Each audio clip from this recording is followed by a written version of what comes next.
Bonjour à tous, très heureux de vous retrouver sur France Soir pour un nouvel entretien essentiel. Nous recevons aujourd'hui un avocat qui a mis le feu au plateau de BFM TV récemment avec une sorte d'exercice de balle-trappe rhétorique. Bonjour Philippe Prigent. Bonjour. Merci d'avoir répondu à notre invitation.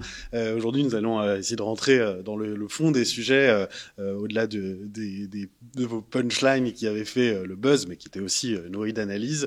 Et pour commencer, je voudrais vous faire réagir sur un avis du Conseil d'État qui date d'il y a un mois, du 19 juillet, qui concernait le projet de loi relatif à la gestion de la crise sanitaire. Et dans cet avis, au point 13, le Conseil d'État soulignait que l'application du pass sanitaire à chacune des activités pour lesquelles il est envisagé de l'appliquer doit être justifiée par l'intérêt spécifique de la mesure pour limiter la propagation de l'épidémie, au vu des critères mentionnés précédemment, et non par un objectif qui consisterait à inciter les personnes concernées à se faire vacciner.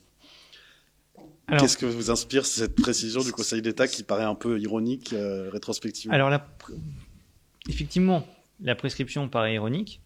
Alors, vous avez dit avis au Conseil d'État et vous n'avez pas mentionné avis à qui? Parce que c'est un avis au gouvernement. Sur le projet de loi. Exactement. Le Conseil d'État a un rôle à la fois de juge et de conseil en amont. Exactement. Et ce qui est dommage, c'est lorsque vous recevez un conseil, de ne pas le lire. Bon, il se trouve que je suis avocat, ça me ferait un peu mal si je m'embêtais à envoyer des avis argumentés à mes clients. Je travaille 2 semaines dessus et le client me dit « Ah, j'ai mis ça en spam, c'était embêtant, ça avait l'air long, compliqué. » En plus, là, c'est juste le point 13, quand ils auraient, c'est au début. Ce qui est très gênant, c'est-à-dire que le gouvernement n'a visiblement pas lu l'avis que le Conseil d'État lui a envoyé. Il réagit un peu comme le mauvais directeur juridique qui regarde juste la fin et qui dit bon bah là ça a l'air d'être plutôt oui, donc on y va à fond. Alors qu'en réalité, il faut examiner ce que dit le Conseil d'État, et le Conseil d'État expose, à juste titre d'ailleurs, que la discrimination ne doit pas être un moyen de contraindre, même indirectement, à la vaccination, dont acte. Le Conseil constitutionnel, d'ailleurs, l'a répété dans sa décision du 5 août. Donc, on est le gouvernement, on voit ça, on se dit, bon, j'ai un avis du Conseil d'État, c'est pas n'importe qui non plus, j'ai une décision du Conseil constitutionnel qui me dit, attention les amis, faut pas que ce soit une obligation déguisée. Hein. Et là, vous avez le gaffeur, les gaffeurs, Alexandre Djebari, mais c'est pas le seul, qui dit, ah bah clairement, non, ça n'a pas d'intérêt sanitaire. Hein. Qui est ministre délégué au transport. Transport, exactement. Non, mais ça n'a pas d'intérêt sanitaire. Non, c'est fait pour pousser les gens et contraindre les gens à la vaccination. Alors, il y a lui, il y a ce fameux conseiller ministériel qui a déclaré le but, c'est de faire que les non-vaccinés aient une vie de merde.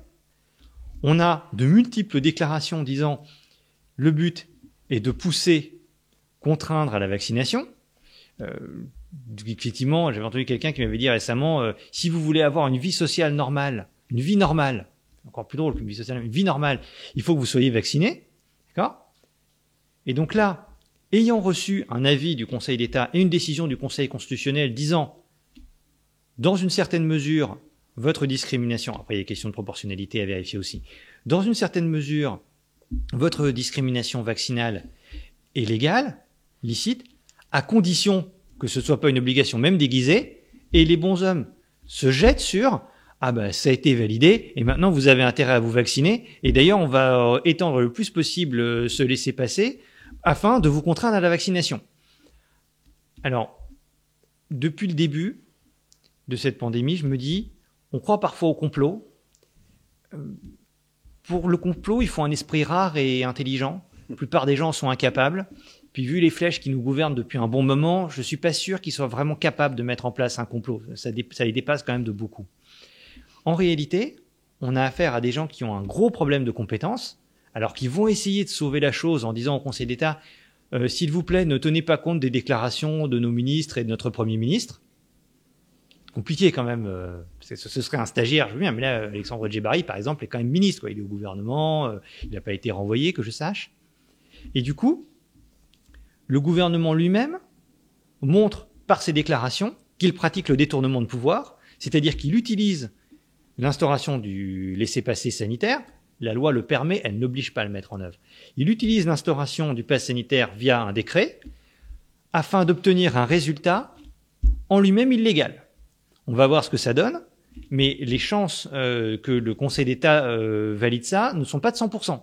Moi, je serais conseiller d'État, je dirais, attendez les amis, on vous a prévenu, le Conseil constitutionnel vous a prévenu, vous déclarez vous-même que vous faites exactement ce contre quoi on vous a mis en garde, c'est un détournement de pouvoir. Et du coup, j'annule. Alors en droit, le détournement de pouvoir, c'est un principe important. Est-ce que vous pouvez expliquer plus en détail à quoi ça correspond? Bien sûr. Alors c'est une règle qui date d'il y a plusieurs décennies et qu'on a vu récemment illustrée par ce préfet à Lyon qui a fait contrôler une personne qui lui demandait pourquoi on ne faisait rien contre la délinquance et la criminalité. Le détournement de pouvoir, c'est par hypothèse, vous avez un pouvoir. C'est comme un fleuve, vous ne pouvez détourner un fleuve que s'il y a un fleuve. S'il n'y a pas d'eau, vous n'allez pas détourner grand-chose. Et là, le détournement de pouvoir consiste à utiliser un pouvoir qu'on détient réellement, mais à une fin étrangère à ce pour quoi on vous l'a accordé. Si le Conseil constitutionnel et le Conseil d'État vous disent vous pouvez mettre en œuvre une discrimination sanitaire vaccinale à condition que ce ne soit pas dans le but de faire vacciner les gens, et que vous mettez en place ce mécanisme dans le but d'atteindre exactement ce que le Conseil constitutionnel et le Conseil d'État vous ont interdit, là, vous utilisez un pouvoir que vous avez réellement, édicté un décret sur le fondement de la loi qui a validé cette Hausweis, dans un but contraire à l'esprit de la loi et à une fin étrangère à l'esprit de la loi.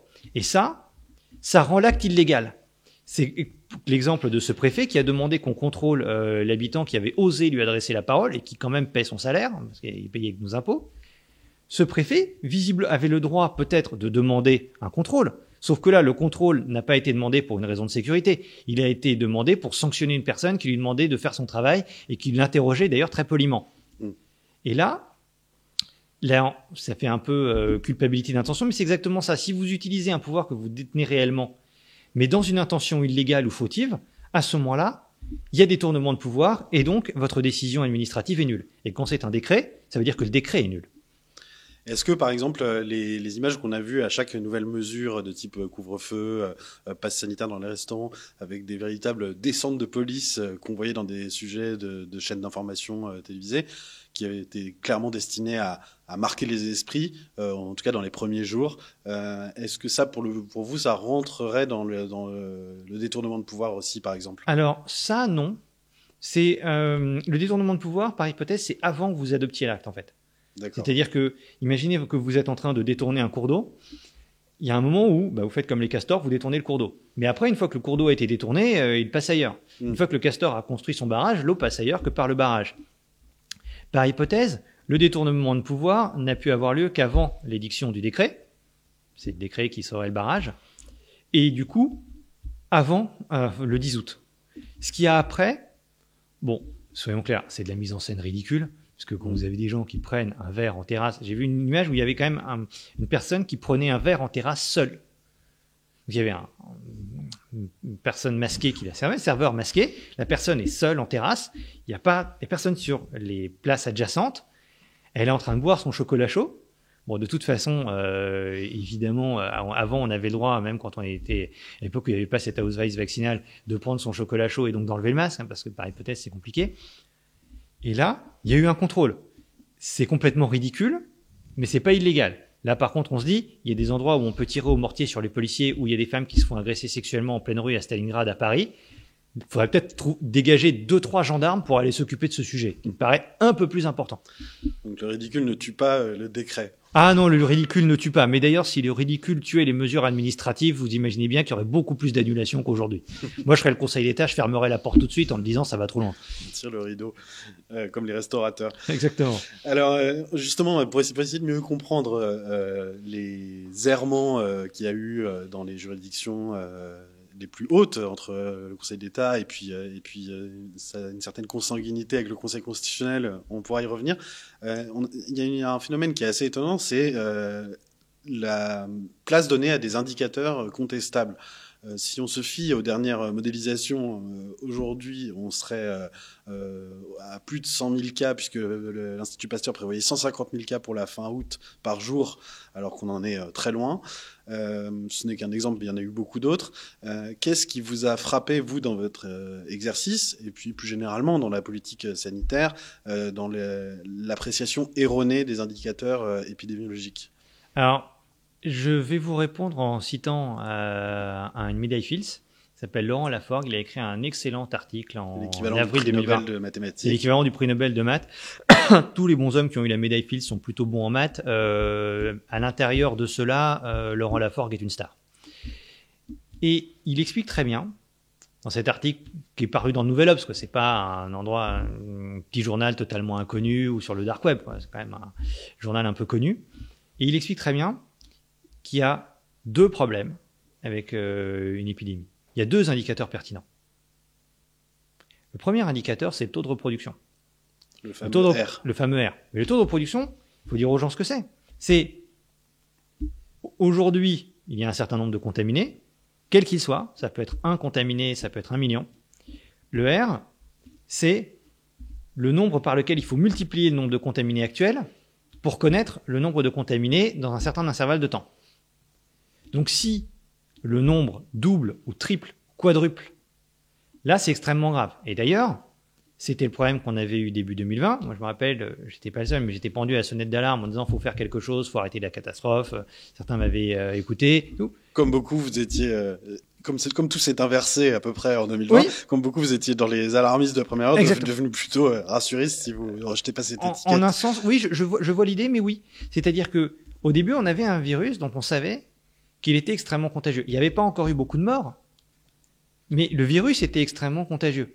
Et donc, il fallait réagir avec lui comme vous réagissez si vous voyez une petite flamme qui part dans votre appartement. Vous voyez que tout de suite l'incendie. Exactement, vous y allez très fort et même vous mettez 10 fois plus d'eau possible parce que vous préférez mettre 10 fois plus d'eau maintenant que 1000 fois plus après, voire vous retrouver avec une maison calcinée et vous dire ah bah j'ai fait des économies d'eau, ce qui était complètement stupide. Comme on a fait des économies de masques, c'est quand même dans la catégorie économiser sur les masques, c'est probablement une idée les plus stupides qu'il y ait jamais eu dans ce pays. Et Dieu sait qu'il y a de la concurrence. Et là, le premier indicateur, c'est le taux de reproduction. Quand la maladie se répand beaucoup, effectivement, elle est potentiellement dangereuse. Il y a un deuxième critère qui se cumule à ça, qui se conjugue, c'est le taux de mortalité. Parce qu'évidemment, une maladie qui se répand beaucoup, mais qui n'est quasiment pas mortelle, comme le rhume, c'est pas grave. Enfin, je veux dire, on a tous des rhumes de temps en temps, c'est pas sujet de santé publique. Pas encore. Pas encore, oui. On a un autre élément très important, qui est le taux de mortalité. Et là, si vous avez un taux de mortalité même extrêmement élevé, c'est pour ça que je dis que les deux se conjuguent, mais avec une transmission exceptionnellement faible, c'est pas grave. Ce qui est le cas dans Ebola, par exemple. C'est le cas d'Ebola, exactement. C'est le cas d'un MERS, qui était un autre syndrome de détresse respiratoire, qui était apparu au Proche-Orient, qui avait une mortalité d'à peu près 1/3. Donc effectivement, c'est pas du tout le Covid, question de mortalité, puis même question séquelles, ça a l'air d'être assez brutal aussi. Sauf que ça ne se transmet quasiment pas, donc c'est pas un problème de santé publique. C'est évidemment une catastrophe pour les gens qui l'attrapent. Et du coup, c'est la conjugaison des deux qui fait qu'il y a un problème. C'est combien il va y avoir de contaminés et combien de gens vont mourir parmi les contaminés, sachant que si vous avez un niveau de maths de type 5e, vous dites en multipliant le nombre de contaminés par la proportion de morts, le taux de mortalité, je vais vaguement avoir une proportion de morts quelque part. Hein. C'est pas une science exacte, c'est des maths, mais enfin quand même. Et là, le gouvernement a tendance à employer plein d'autres critères. Le taux d'incidence, différents seuils aussi qui en plus ont varié dans le temps, donc qui sont difficiles à apprécier. Exactement. Vous avez en fait un taux de reproduction et le taux de reproduction varie selon les régions. Ça non plus, selon les régions, pour être tout à fait exact, selon les communes. Il y a une carte. Ça qui est fou, c'est que le gouvernement a les données. Il y a une carte Géodès qui est très bien faite avec le taux de mortalité et le taux de positivité des tests, le nombre de tests positifs depuis plus d'1 an maintenant. Il y avait un ami pour lequel j'ai beaucoup d'estime qui s'appelle Olivier Berruyer, qui tient un blog qui s'appelle Des Crises, qui me disait, on a eu une conversation là-dessus, on avait poussé, finalement on avait réussi, mais il faut obtenir ces données-là, au début de l'année dernière, parce que c'est extrêmement important. Et ça permet de dire aux gens, bah, là la situation est vraiment grave et là elle l'est moins. Ça rejoint d'ailleurs le bon sens. Dans mon petit village du Sancerrois, où il y a 150 habitants, avec un habitat ultra dispersé, évidemment qu'il y a beaucoup moins de contamination que dans le 18e arrondissement à Paris. Ça tombe sous le sens. Et donc, où y a-t-il des problèmes ? Bah, surtout dans les zones d'habitat concentré. Enfin, d'ailleurs, ça date pas d'aujourd'hui. Quand la peste noire s'est répandue, il y a eu plus de morts dans les villes. Pourquoi ? Parce que les gens se croisent davantage dans les villes, ils sont davantage les uns sur les autres. Et on est beaucoup plus les uns sur les autres qu'à l'époque de la peste noire. Et du coup, vous avez deux indicateurs qui sont importants. le taux de reproduction et le taux de mortalité. En plus au niveau local, pour le taux de reproduction. Le gouvernement les a, mais alors qu'un prix Nobel, c'est pas le seul, leur a dit ce sont les deux sujets majeurs. S'il faut regarder, c'est effectivement le taux de reproduction. Ça, c'est un sujet majeur. Si on a un taux de reproduction de 2, 3, 4, là, ça risque de nous exposer à la figure. Le gouvernement ne le regarde pas. Ou ne veut pas le voir regarder. Non, je pense qu'ils sont vraiment nuls. Enfin, je comprends l'idée qu'il y a un complot, mais quand je vois Olivier Véran, je parie vraiment sur l'incompétence. Il y a vraiment plein d'éléments qui me permettent d'arriver à cette conclusion. Comme on dit en droit, il y a un faisceau d'indices. Donc, au bout d'un moment, je pense pas que le bonhomme soit spécifiquement malveillant. Je pense juste qu'il n'a pas le niveau en maths d'un élève de 3e. Et du coup... Il a pourtant fait médecine. Oui, c'est d'ailleurs pas très rassurant sur comment les diplômes sont accordés dans ce pays. Mais je suis d'accord avec vous. Il y a une quantité de charlatans en libre exercice assez inquiétante. Mais du coup, vous avez un taux de reproduction qui est une question extrêmement importante, que le gouvernement ne regarde pas, qu'ils ne comprenaient pas d'ailleurs au moment de la deuxième vague, ni de la troisième vague, ni de la première. Ils n'ont jamais compris ça. Et vous avez un autre élément qui est le taux de mortalité. Et là, on a un gouvernement qui est très étonnant, qui veut imposer une vaccination obligatoire, mais en propageant le pire fantasme anti-vax que j'ai jamais entendu, qui est dire, si vous êtes vacciné, vous n'êtes pas protégé. Bah si, en fait. Quand Pasteur a créé son vaccin contre la rage, il n'a jamais dit il faut que tout le monde soit vacciné contre la rage, sinon mon vaccin ne fonctionnera pas. T'es pas idiot, Pasteur. Compris comment ça fonctionnait. Donc ça veut dire que soit c'est pas un vaccin aussi protecteur que les vaccins traditionnels pour lesquels il suffit d'être vacciné pour être protégé soi-même, soit le gouvernement joue à l'excès la peur pour obliger à la vaccination totale. Je pense qu'ils ne comprennent pas. En fait, je pense qu'ils comprennent pas les chiffres. Quand je dis qu'il y a un problème de maths dans ce pays, je me permets de citer cet article de Laurent Laforgue. Enfin, il dit très bien, c'est pas moi, c'est lui. Il dit, ce sont des maths niveau collège. Ce sont des multiplications multipliées par x2, x2, x2, x2, ou alors faire un pourcentage. C'est pas extrêmement compliqué. Je demande pas mon niveau normal sup. Ce sont des maths niveau collège. Et là, on se retrouve avec un gouvernement qui ne comprend pas que si la mortalité des vaccinés est réduite de 90 à 95%, ce qui était extrêmement gênant parce qu'effectivement une mortalité à 0,6% c'est un problème, devient beaucoup moins grave parce que 90 à 95% de moins, ça veut dire 10 fois moins ou 20 fois moins. Je réduis votre salaire en le divisant par 10 ou par 20, vous n'allez pas avoir le même mode de vie. Ouais. Sauf qu'en réalité, cette mortalité était peut-être vraie au départ dans les premières études des fabricants de vaccins, mais avec le temps, il semblerait qu'elle diminue, cette protection, qu'elle diminue fortement. Une dernière étude récemment a parlé de 42% pour le vaccin Pfizer. Donc, c'est quand même, il y a quand même le facteur temps qui fait évoluer aussi toutes ces projections. Je vais vous citer un prince de Talleyrand qui disait je pardonne aux gens d'être en désaccord avec moi, pas d'être en désaccord avec eux-mêmes. Moi, je peux tout à fait comprendre qu'il y ait des études qui disent ceci ou cela, mais vous ne pouvez pas être le gouvernement et dire ce vaccin réduit la mortalité, les formes graves, de 90 à 95%, et donc son efficacité est limitée. Oui. C'est pas possible. Après, il y a aussi l'histoire de la contagion, c'est différent. Je distingue les deux, mais vous allez sur le site de la Haute Autorité de Santé, c'est-à-dire la Haute Autorité de Santé, c'est pas une organisation complotiste antigouvernementale, c'est quand même des bonshommes qui ont un peu pignon sur rue, c'est pas des punks à chiens. Vous allez sur le site de la HAS, et la HAS vous dit, y compris contre les différents variants, le taux d'efficacité du vaccin est de 90 à 95%, plus de 90%, donc ça veut dire 10 à 20 fois moins de formes graves. Enfin, encore une fois, dans n'importe quelle activité à peu près normale, 10 à 20 fois moins, c'est énorme. Je divise la taille de votre appartement par 20, ça devient probablement un KGB, et vous vous dites, j'ai une vie de merde. Je multiplie la taille de votre appartement par 20, vous vous dites, ah c'est pas mal, c'est un palace ici en fait, il faut que j'organise des soirées. Fois 10 ou fois 20, c'est un changement gigantesque. Mais du coup, vous pensez que le gouvernement se contredit là-dessus par pure incompétence? Oui. Enfin, on a quand même des gens qui n'ont pas vu venir la première vague. Il y a quand même une déclaration du président de la République, je crois que c'est vers le 7 mars 2020, disant « Allez au théâtre ». Moi, j'adore le théâtre. Voilà. Donc, mais vraiment, le 7 mars 2020, la priorité, c'est d'aller au resto et au théâtre. Bah non. C'était une semaine avant Le confinement général. Enfin, voilà. C'était le 16, il me semble. Exactement. C'est quand même une déclaration très, très, très stupide. Maintenir le premier tour des élections municipales, c'était très stupide. Penser qu'on allait pouvoir faire le deuxième tour une semaine après le premier, c'est vraiment pas malin.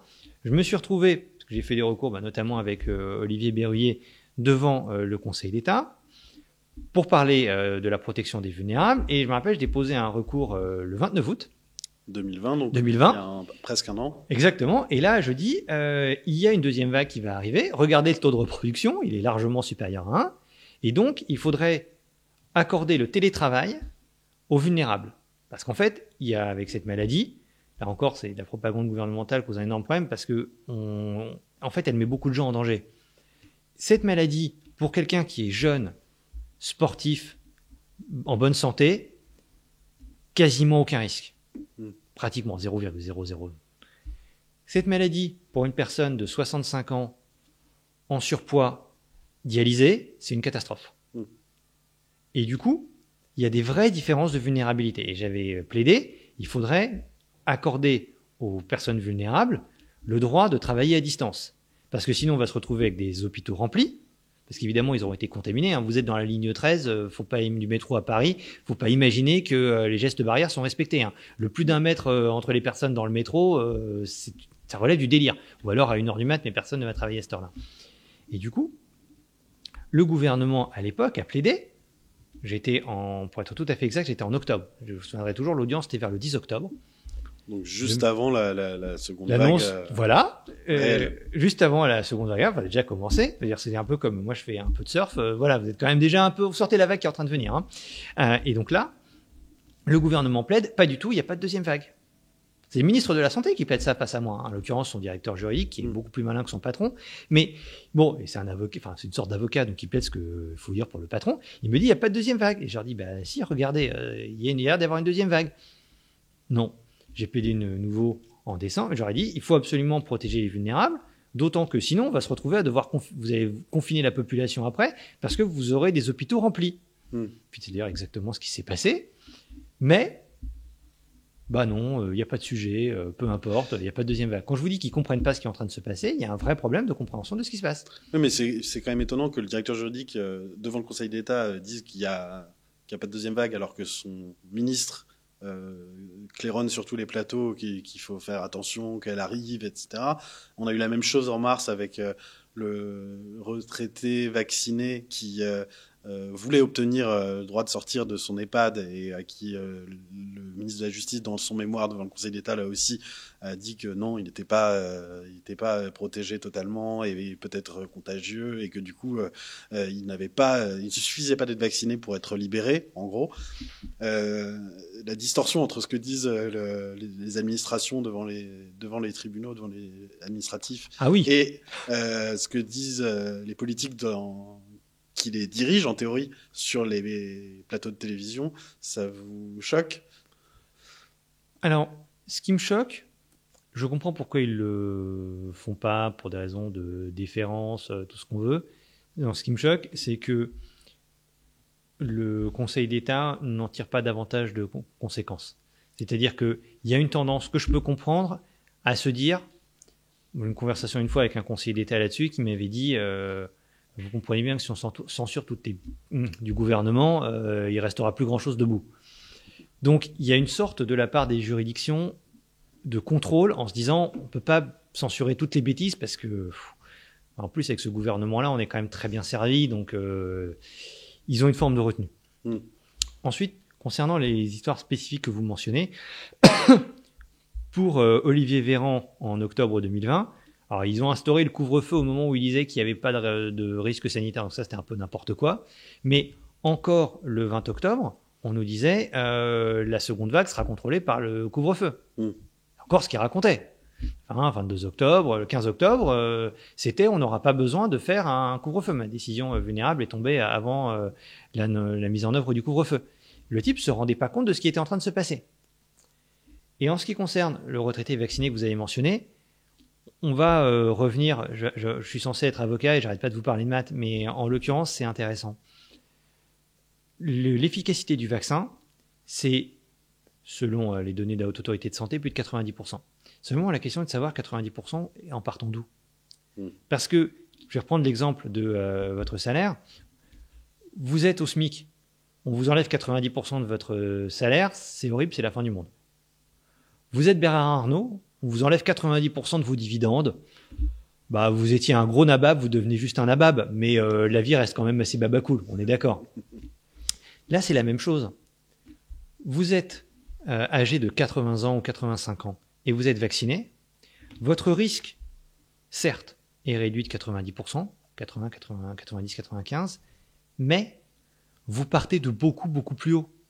Si vous avez 1000 fois plus de chances de mourir que les autres et qu'on divise votre risque par 10, 1000 divisé par 10, ça fait à peu près 100. Voilà, c'est encore une fois, c'est des maths, c'est pas une science exacte, mais à peu près. Donc ça reste 100 fois plus élevé que le jeune en bonne santé sportive, exactement. Par exemple. Et là, je peux comprendre, enfin, j'aurais été à la place du ministre, pour le coup, j'aurais plaidé la même chose. Mmh. C'est-à-dire que j'aurais dit, il est quand même beaucoup plus à risque parce qu'il est ultra vulnérable. Et en plus, il y a une sorte d'obligation, on va dire, d'essence, moralité. L'assignation à résidence, l'endettement massif ont été imposés surtout aux jeunes, c'est eux qui en ont le plus souffert. De toute façon, vous interdisez les boîtes de nuit, c'est plutôt les gens de 30 ans que les gens de 90 ans qui en souffrent. La dernière fois que je suis allé en boîte, la moyenne était assez faible. Quoi qu'il en coûte, eux aussi. Le quoi qu'il en coûte, c'est la même chose. Plus sur c'est ceux qui paient des impôts. Soyons clairs, les gens de 60-65 ans et plus ne paient pas d'impôts. Et de toute façon... Ça leur arrive aussi. Non, ils ne paient pas... Plus tout à fait exact. Quand je dis qu'ils paient... Oui, quand je dis qu'ils ne paient pas d'impôts, c'est qu'ils sont des bénéficiaires nets du système. Ils paient des impôts, effectivement. Mais quand vous touchez une retraite et que l'État vous en reprend une forme sous forme d'impôt, en réalité, c'est que l'État vous donne 100 et puis il vous prend 50. Vous êtes un contributeur, vous êtes un bénéficiaire net du système. L'État vous donne ça parce que vous avez cotisé toute votre vie pour. Donc bien sûr. Non, mais oui, mais en attendant qu'il paye. En attendant qu'il paye, parce que vous avez peut-être cotisé toute votre vie pour, mais à l'époque déjà les cotisations étaient beaucoup plus faibles qu'aujourd'hui. Il n'y avait pas le même déséquilibre démographique. Et encore une fois, qui va payer ? Celui qui va payer la dette, c'est celui qui a entre 0 et 50 ans aujourd'hui, à peu près, parce que c'est surtout sur lui qu'on va faire peser l'effort. Et là, il n'y a pas seulement la dette, il y a aussi les dégâts économiques. C'est-à-dire que, est-ce que vous risquez de perdre votre retraite quand vous avez 70 ans ? Non. Est-ce que vous risquez de perdre votre emploi quand vous avez 30 ans ? Oui. Donc, là-dessus, et sur ce point-là, Dieu sait qu'il m'arrive d'être critique vis-à-vis de ce gouvernement, mais là-dessus, le ministre de la Justice, à mon sens, a eu raison. Quelqu'un qui bénéficie en plus de la vaccination prioritaire, parce qu'à l'époque, seuls les plus âgés pouvaient se faire vacciner, et qui dit vous vous êtes sacrifié pour moi pendant plus d'1 an. Maintenant, j'ai envie de sortir et d'aller m'amuser pendant que vous restez enfermé. Ouais. C'est pas ce que disait la personne spécifiquement en question. Là, oui, mais c'est ça le raisonnement. Une généralité sociologique. Oui, mais c'est ça le raisonnement. Oui. Elle, spécifiquement, avait plus de 80 ans. Oui. Le reste de la 83 ans. Le reste de la population s'est enfermé et ruiné pour elle. C'est pas décent de dire je veux sortir pendant que vous restez enfermé. Après, alors que vous êtes en train de vous sacrifier pour moi. Ça, c'est immoral. Et du coup, effectivement, la réduction de risque mathématique faisait qu'elle avait 1000 fois plus de chances de mourir, elle est tombée à 100 fois plus. Si ça se trouve, elle avait des comorbidités en plus qui faisaient que le risque était encore plus élevé. Elle est tombée, certes, mais la mortalité était quand même un risque beaucoup plus élevé pour cette personne-là que pour la moyenne. Et franchement, c'est pas décent. Et là, du coup, le ministre a eu raison. De faire de la morale ? Alors, au bout d'un moment, de toute façon, le seul constat que la personne risquait 100 fois plus de mourir justifiait qu'elle reste soumise aux mêmes règles que les autres. Parce que, encore une fois, à 83 ans, vous n'êtes pas dans le même état de santé qu'à 23 ans. D'une part. D'autre part, l'État n'a pas à s'occuper de morale, mais vous remarquerez que j'ai employé le terme de décence. Ouais. Il y a un moment... Dans le sens orwellien. Oui, il y a une forme de décence dont je conçois tout à fait que l'État s'en occupe en se disant... Il y a ces mesures sont extrêmement contraignantes. On parle d'assignation à résidence, on parle de destruction d'emplois et de destruction de richesses massives. Il y a de vrais sacrifices et il y a une forme d'acceptabilité sociale. C'est pas seulement à la schlag et nous. Il faut essayer, pour plein de raisons d'ailleurs, c'est ce que font même un certain nombre de journalistes qui disent on est là pour rassurer, créer du consensus, supprimer les divisions. Je suis pas sûr que... Est-ce que c'est vraiment leur rôle de créer du consensus ? Ça, je sais pas, ça dépend comment on voit son métier. Mais l'acceptation sociale joue un rôle dans les décisions. Et je trouve, à mon sens, il est tout à fait légitime que le gouvernement dise au Conseil d'État, vous vous rendez bien compte que s'il y a quelqu'un qui est en train de se foutre du monde au-delà du raisonnable, pour nous, c'est plus tenable. Mm. Et que le Conseil d'État soit sensible à ce genre d'argument, oui, ça me paraît normal. D'accord. Et vous ne pensez pas qu'il y a une confusion des rôles générales? Parce que si le Conseil d'État se préoccupe de l'acceptation sociale, si le Conseil scientifique lui-même, qui a évoqué dans de nombreux avis l'acceptabilité sociale des mesures,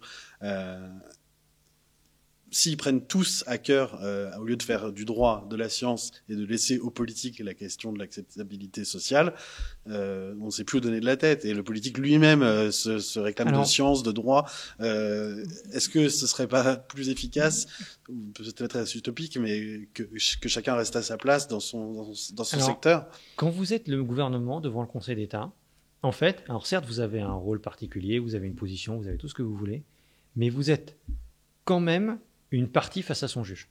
Alors vous avez un juge très particulier, une relation particulière, tout ce qu'on veut, mais vous êtes une partie face à son juge. Et alors, je suis avocat, donc je ne peux pas critiquer ce que fait la profession, et c'est comme ça qu'on gagne un procès. Il est tout à fait normal qu'une partie essaie de dire à son juge, regarde, si on examine la règle de droit, j'ai raison. Et en plus, non mais en vrai, c'est moi le gentil. On peut reprocher au gouvernement de faire ça, mais à ce moment-là, il faut le reprocher à tout le monde. Mais moi, quand je suis avocat, je le fais. Il m'arrive régulièrement de dire l'application de la règle de droit fait que mon client doit avoir raison, et en plus, regardez, en face, c'est quand même un escroc. On ne peut pas reprocher à un directeur juridique qui plaide devant le Conseil d'État et qui, du coup, a un rôle d'avocat, de se comporter comme n'importe quel avocat et comme d'ailleurs n'importe quelle partie. Demain, vous êtes représenté devant un juge et vous êtes devant un juge et vous n'avez pas d'avocat. Vous allez certes commencer à regarder le droit, mais vous avez essayé d'expliquer que vous êtes le gentil. C'est normal, c'est humain. Ça a fonctionné déjà comme ça il y a 3000 ans. Il n'y a pas de raison que ce soit différent aujourd'hui. Et le Conseil d'État, dans sa décision, n'a pas pris en compte cet argument de la décence. Ça ne figure pas dans les motifs. Par contre, je trouve tout à fait normal que le gouvernement ait plaidé ça. Et comme de toute façon, sur le droit spécifiquement, il avait raison vis-à-vis de cette personne de 83 ans, il en a de toute façon rien à lui reprocher. Rien qu'avec l'argumentaire de « tu as 100 fois plus de chances, même vacciné, de mourir que les autres, donc tu vas subir les mêmes restrictions que ceux qui ont 100 fois moins de chances de mourir », ça c'est tout à fait légitime. Et alors, le Conseil d'État avait été jugé par votre confrère Thibault Mercier quand on l'avait reçu comme touché par une certaine forme de consanguinité, puisque beaucoup de conseillers d'État sont dans des cabinets ministériels, par exemple, ou certains travaillent aussi au Conseil constitutionnel. François Sureau, qui est avocat au Conseil, avait dit l'année dernière qu'il était très choqué que les magistrats du Conseil d'État et le Conseil constitutionnel aussi, d'ailleurs, se soient mis en vacances c'était son expression, pendant le premier confinement. Comment vous portez un regard? Bon, forcément, il vous arrive de plaider devant eux, donc vous n'allez pas les incendier. Mais quel est le regard d'analyste, de praticien du droit vous pouvez porter sur ces instances qui sont en théorie des gardiennes des libertés et en fait se sont très souvent aplaties ou ont été, ou en tout cas, ont beaucoup déçus dans l'opinion publique qui attendait d'elles des protections? Il y a en fait, le Conseil d'État s'est trouvé face à un problème, mais qu'il a, alors je vais avoir l'air de remonter à très loin, mais qui date de 1875 à peu près. En vrai, dans le monde réel, il y a des actes de gouvernement qui relèvent de la pure politique et qui ne relèvent pas du droit. Déclarer une guerre, ah non, en fait, on a déclaré la guerre, je vais faire un référé suspension. On a décidé de se défendre face à l'Allemagne plutôt que de capituler, donc je vais faire un recours devant le Conseil d'État. Est-ce qu'il n'y a pas une atteinte à l'objectif de protection de la santé? On va mettre les... enfin, je veux dire, en vrai, voilà, ça vous fait rigoler, mais vous avez raison. À un moment, il faut dire, non, mais ça, c'est pas du droit. Et à la base, le Conseil d'État ne contrôlait pas un certain nombre d'actes, et au fil du temps, c'est pour ça que je dis 1875, il a commencé à considérer qu'un bon nombre d'actes, même qui relevaient de la volonté politique, étaient soumis à son contrôle.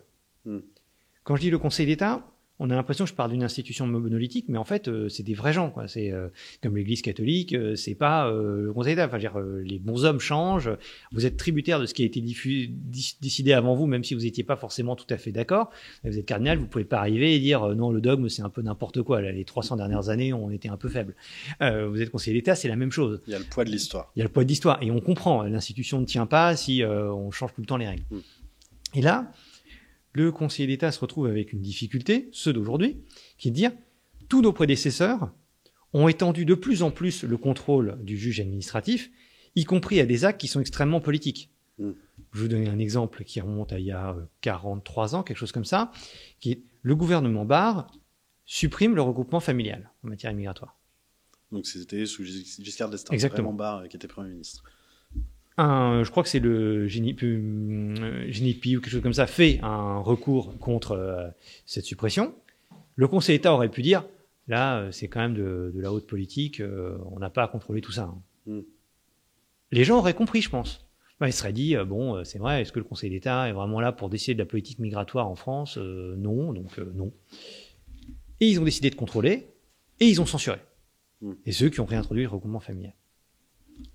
Et il y a beaucoup d'exemples comme ça. Pour ça que je remonte à 1978. Les conseillers d'État qui ont pris les décisions en 1978 ne sont plus là.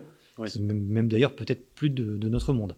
Mais leurs héritiers d'aujourd'hui sont conditionnés par cette logique. Ils sont tenus par ça. D'étendre son périmètre de plus en plus. Exactement. Ils sont dans la même situation que le cardinal qui dirait franchement les 300 dernières années, le dogme, ça déconne un peu. Faut que je remette de l'ordre. Il peut le penser très fort. Il peut de temps en temps essayer de corriger 2-3 choses. Mais il peut pas non plus arriver et dire comme une sorte de punk à chien, on va tout jeter. En plus, le Conseil d'État, pour plein de raisons sociologiques, c'est pas une mentalité de punk à chien, quoi.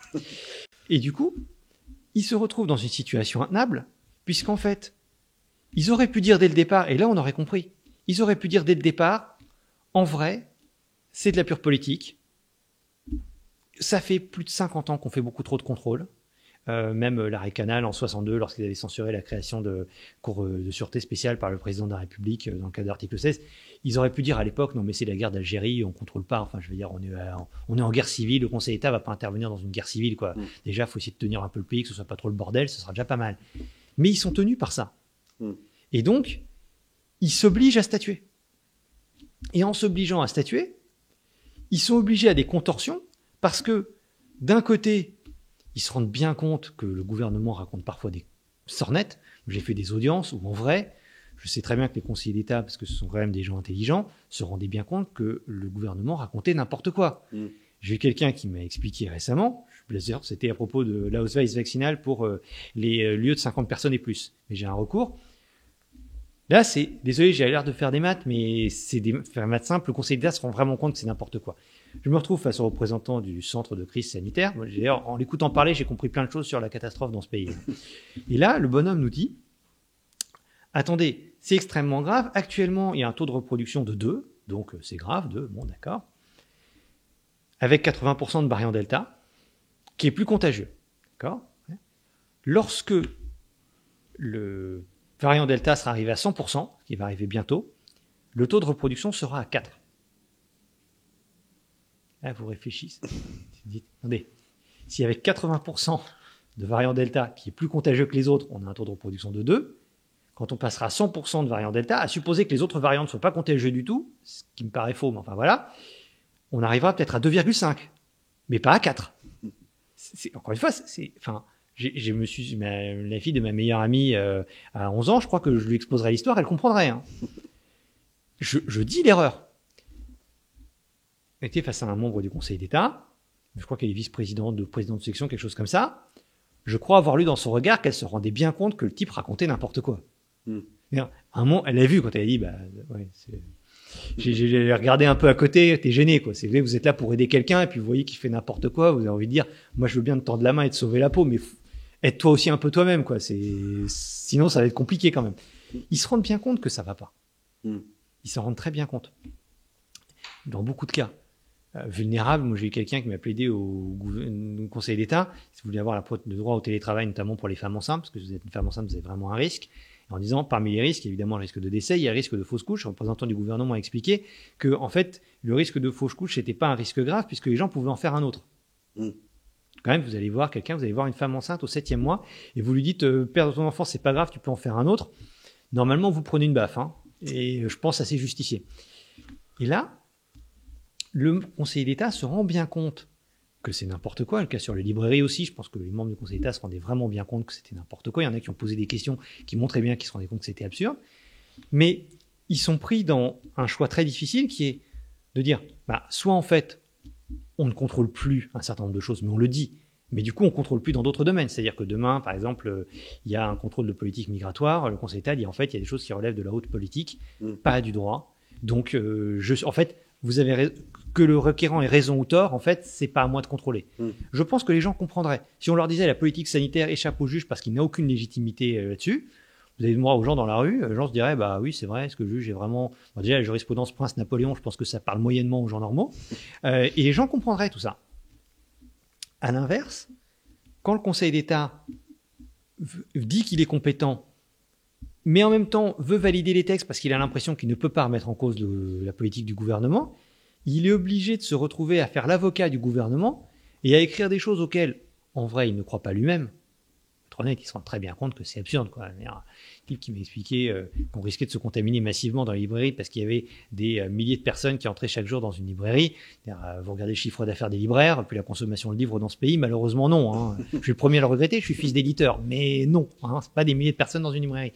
Ils se rendent bien compte que c'est n'importe quoi, mais ils sont pris entre on ne peut pas abandonner le contrôle ou on ne veut pas abandonner le contrôle, et il faut quand même qu'on donne raison au gouvernement, donc on est obligé de sortir des arguments de plus en plus étranges pour lui donner raison. Dans les deux sens, d'ailleurs. De gros conflits de loyauté oui. et qui nous entraînent dans le fameux gouvernement des juges tant redouté. C'est du gouvernement des juges avec un juge mou. Ouais. Parce qu'il se rend bien compte qu'il ne peut pas faire ça. Donc, il gouverne, mais il dit oui. C'est ça que ça devient très étrange, en fait. On pourrait avoir, entre guillemets, un vrai gouvernement des juges avec un contrôle très poussé. Ça, c'est assez rare dans l'histoire. On pourrait avoir un contrôle extrêmement poussé, comme faisait par exemple le Parlement de Paris face à la monarchie, qui décidait, tiens, je vais empêcher le financement d'une guerre. Eux, au moins, c'était une catastrophe, hein, mais ils se permettaient des choses. Oui, et là, on n'était pas dans un entre-deux un peu... Exactement. Ouais. On a eu un vrai gouvernement des juges. On a eu pendant les guerres de religion, avant Henri IV, notamment Henri III ou Charles IX, ont passé des édits de tolérance. Et les juges cassaient les édits de tolérance et donc relançaient la guerre civile. Donc ils n'hésitaient vraiment pas à utiliser leur contrôle, sauf que, et les conseils d'État se souviennent de ce genre d'histoire, ils se disent, est-ce qu'on est là pour causer le bordel dans ce genre de proportion ? Puis ils hésitent, quoi. Ouais. Et alors, est-ce que le problème est le même au Conseil constitutionnel ? Vous êtes presque plus sévère, il me semble, avec cette instance. Le problème du Conseil constitutionnel, c'est que, pour le coup, ils ne sont pas assez sérieux par rapport à ce que sont les autres cours constitutionnels. Mais parce qu'ils n'ont pas été conçus pour ça. En droit, vous parlez technique, quoi. Vous lisez une décision du Conseil constitutionnel français par rapport à la House of Lords, enfin maintenant Cour suprême, la Cour suprême des États-Unis, la Cour de Karlsruhe. Désolé, mais on n'est pas au même niveau. C'est triste à dire, mais du point de vue technique, encore une fois, pas les idées de ceci, de cela, les opinions. C'est juste que ils sont bien meilleurs, par exemple, à Karlsruhe. Ça me fait mal, mais les Allemands sont meilleurs. Et du coup... Mais les sages, ils ont des bataillons d'experts et de juristes pour les conseiller, non ? Parce qu'ils ne sont pas tous juristes de parcours, mais formation. C'est pas la même chose de savoir faire un métier et d'avoir quelqu'un qui vous conseille. Parce qu'à un moment, c'est vous qui prenez les décisions. Il y a un autre problème qui est lié... Alors, effectivement, ils ne sont généralement pas juristes. Beaucoup d'entre eux. Florent Fabius n'a pas été sorti au Conseil d'État lorsqu'il était bébé, mais il n'a pas fait de droit pendant l'immense majorité de sa vie. Donc, Florent Fabius ne compte pas comme un juriste. Même il y en a quelques-uns qui sont des professeurs d'université. Bon, les professeurs d'université, ils sont souvent très bien pour faire des théories, mais pour trancher un litige, j'ai plus confiance dans un magistrat. C'est un autre métier. Là, le problème, c'est que ils ont des gens pour les aider, mais pas tant que ça. Et surtout, au bout d'un moment, celui qui prend la décision connaît pas vraiment le sujet. Et donc, imaginez que vous êtes, par exemple, dans une entreprise très technique. Le patron n'est pas ingénieur et ne comprend pas vraiment la technique. Ça devient gênant quand même. Je veux dire, on a eu des cas, Anne Lauvergeon par exemple, qui s'était vautrée lorsqu'elle dirigeait Areva. En vrai, elle comprenait pas la technique. Elle avait fait les mines, mais elle était montée dans l'administration, mais elle comprenait pas vraiment comment ça marchait. Et quand le chef comprend pas vraiment la technique, dans tous les domaines, hein, ça aboutit à des catastrophes. Vous pouvez pas diriger un restaurant si vous savez pas cuisiner. C'est bête, hein, mais les clients restaurateurs, ils savent très bien cuisiner. Il faut que le chef sache faire le boulot. Et là, c'est pas le cas. Et c'est le problème là, en l'espèce dans sa décision du coup du début du mois, à la fois sur le pass sanitaire et sur l'obligation vaccinale réservée aux soignants. Il y avait 2 volets principaux et une censure partielle d'autres aspects du texte. Là, pour le coup, le problème vient d'autre chose, mais qui est encore pire. C'est-à-dire ? Le problème vient de ce que, d'une part, il y a eu une mauvaise interprétation de la décision du Conseil constitutionnel par les médias. Enfin, moi, je me demande si... Enfin, je pense que la plupart des journalistes qui m'ont parlé de cette décision ne l'ont pas lue. Il faut dire qu'il faut se la... Oui, mais vous ne pouvez pas parler de quelque chose... Enfin, moi, je suis avocat, j'ai un contentieux récemment passionnant pour les éoliennes. Je ne connaissais pas très bien les éoliennes. J'ai passé 100, 200 heures, 300 heures à regarder comment fonctionnent les éoliennes, à me renseigner, à lire, pour essayer de ne pas dire trop de bêtises, quoi. Et là, le problème, c'est que c'est quand même un peu plus dur que d'avoir à regarder 8 pages de décision. Et ensuite, c'est le mécanisme frauduleux de la façon dont ça a été mis en œuvre. Quand je dis que ça n'a pas été lu, c'est que le Conseil constitutionnel n'a pas dit « je valide l'Ausweis vaccinal ». C'est faux. C'est juste faux. Il a dit « la loi autorise le gouvernement à le mettre en œuvre et il faudra regarder sous le contrôle du juge, donc du Conseil d'État, si la mise en œuvre est légale ». C'est les cas de « je vous vends une arme, je ne vous autorise pas à abattre votre voisin. Sinon, personne n'habiterait à côté des chasseurs. » Et du coup, le Conseil constitutionnel a seulement dit « vous pourrez utiliser ce pouvoir si c'est justifié et proportionné. » Ça ne veut pas dire c'est autorisé. Mais d'où l'intérêt d'aller devant le Conseil d'État et de poser la question au Conseil d'État, puisque d'ailleurs le Conseil constitutionnel a dit c'est chez eux qu'il faut aller voir. C'est par dit qu'ils sont à 200 mètres.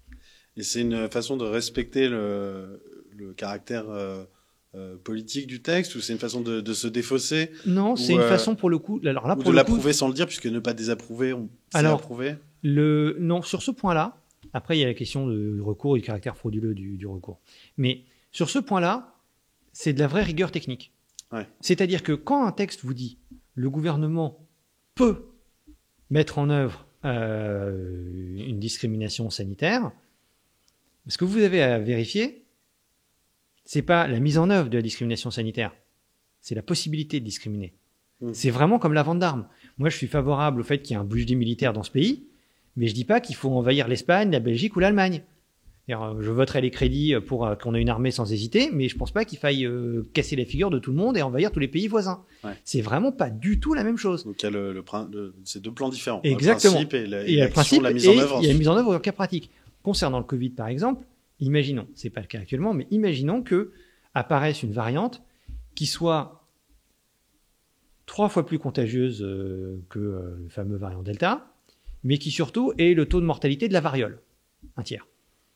Plus les séquelles. La variole, c'est horrible comme séquelle. Là, on se dirait... C'est peu probable, mais, oui, non, bien sûr. Imaginons pour le bien principe. Sûr, pour le principe. Est-ce que là, la mise en œuvre l'Ausweis vaccinal serait justifiée? Clairement, la question de proportionnalité n'est pas du tout la même. Quand vous faites de la proportionnalité, vous pesez l'un par rapport à l'autre. Et donc, ce que je vous disais tout à l'heure, les 2 indicateurs importants, c'est la contagiosité et le taux de mortalité.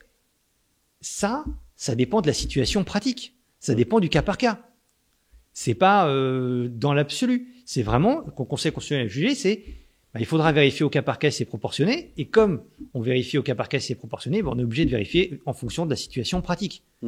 Et c'est pas dans la loi. La faute, l'erreur, elle est dans la mise en œuvre du décret. C'est pas, encore une fois, c'est comme le fait d'avoir une armée. Avoir une arme ne vous oblige pas à vous en servir. Encore une fois, moi je connais des chasseurs, ils se servent pas tout le temps de leur flingue.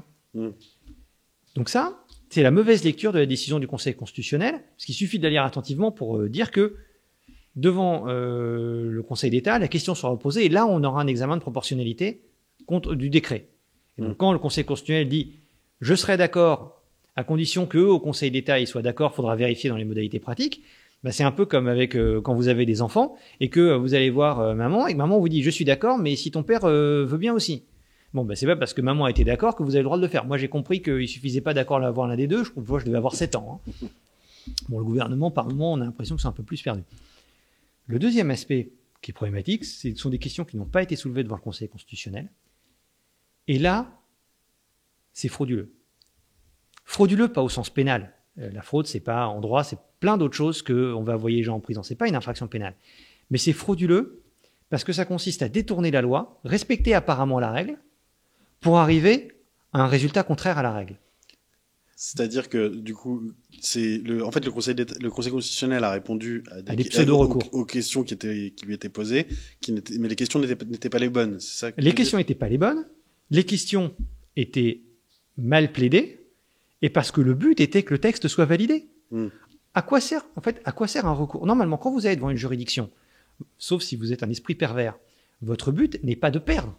On est d'accord. Vous allez devant un conseil des prud'hommes, que vous soyez employeur ou salarié, vous avez quand même plutôt envie de gagner.